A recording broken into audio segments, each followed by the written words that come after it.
Welcome back to Optimized Health, where we're making easy, healthy, and delicious meals. Today we are continuing on a series that we are happy to. You should talk to your doctor, healthcare provider, or veterinarian to see if any of these recipes, suggestions, or contents of these videos are right for you. Nothing contained in these videos are intended to be taken as medical advice. Use at your own risk. Present to you weight loss biohacking. I'm going to go through some of the basic ground rules with weight loss, going back to kind of recap some of our topics for you guys so you don't have to go back and watch everything unless you have time. And then I also want to do a follow-up video after this. If you'd stay tuned, I'm going to walk you through a typical day for me, just so you can see how I apply some of these very specific biohacks and when and how they're done, and how they fit into a very busy schedule.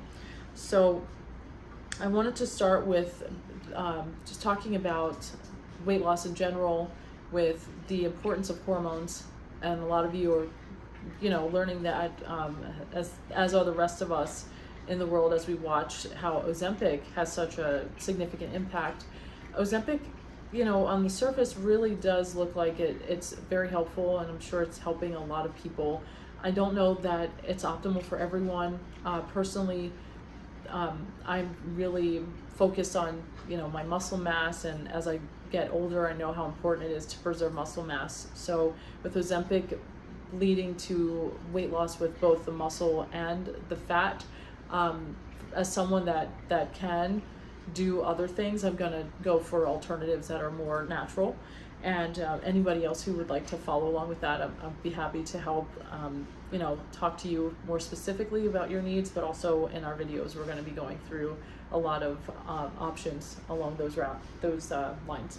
So weight loss and biohacking, today we're talking about how nature's Ozempic is basically intermittent fasting and time-restricted feeding. So a lot of benefits. We've gone through this in other videos, but there's a lot of metabolic health impact, and there's a lot of downstream effects coming from that. So most of Western disease is stemming from metabolic disease, and our metabolic health is something we need to really focus on and preserve. And that's where we are, why we're doing the intermittent fasting, and why we incorporate low carb. Also, on that line, I would comment that, just because I need to keep this kind of brief, low carb is most likely going to help people who are having any weight loss struggle, because we become insulin resistant when we are having trouble losing weight. And so we need to get our metabolism back on track, and at the same time you need to eat. So continuing to put in carbs when your body's not handling it, that doesn't work.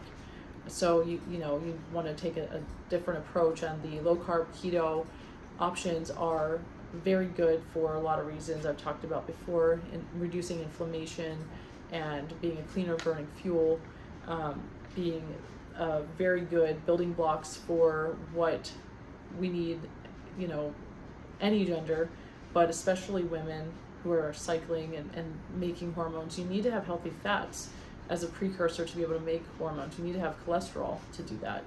So you need to not shy away from healthful fats. And so it's not about calories. It's really, it comes down to this hormone balance. What I want to talk about today more in depth and give you some examples of how I go through this is with cortisol and our hormone hierarchy. From that lecture, we know about cortisol being the king. I mean, cortisol is in charge, and if you don't have cortisol in check, you're not going to have any of your other hormones in check, and that's going to put you in a really damaging metabolic state when you have elevated stress and elevated cortisol levels chronically. We need to lower our cortisol if we want to have any chance of losing weight or maintaining our weight. So some of these tips that I go through are going to include being able to address cortisol, the spikes in the morning, trying to lower stress more throughout the day, trying to optimize our sleep and our healing and repair. And also I'm going to touch on some you know, specific things like with circadian rhythm and why I do things at the time that I do. So I really appreciate you tuning in, and please watch the next video that we're going to have just walking through my day and our biohacks. Thanks.